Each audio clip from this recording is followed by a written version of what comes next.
শিলিগুড়ির টিকিয়াপাড়া এলাকায় এক যুবকের রহস্যজনকভাবে আত্মহত্যার ঘটনায় চাঞ্চল্য ছড়ালো। নিউ লাইফ ফার্টিলিটি সেন্টার আধুনিক চিকিৎসা ও বিশেষজ্ঞদের সহায়তায় আপনার স্বপ্ন পূরণ করতে প্রস্তুত। নতুন জীবনের স্বপ্ন সত্যি করতে আজই যোগাযোগ করুন। নতুন জীবনের সূচনা এখানেই। Cancer isn't the end.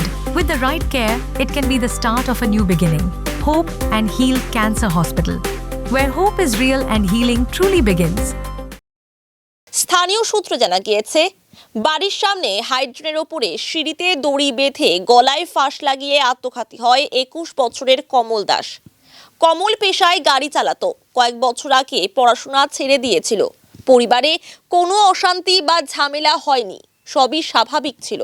এই ঘটনায় হতবাক পরিবার ও প্রতিবেশীরা। খবর পেয়ে ঘটনাস্থলে পৌঁছায় শিলিগুড়ি থানার পুলিশ।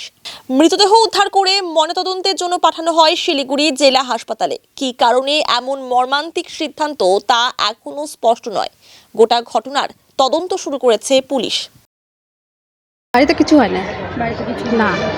কমল দাস 21, হাইড্রেন ছিল, সিঁড়ি ছিল, হ্যাঁ দড়ি ব্যবহার ছিল, গলাতে লাগা ছিল, সিঁড়িতে বাঁধা ছিল। না না, ও গাড়ি চালাতো, বড় গাড়ি। আমরা তো ঘুমিয়েছিলাম, আমরা 6:30টার দিকে পেয়েছি খবর। হ্যাঁ,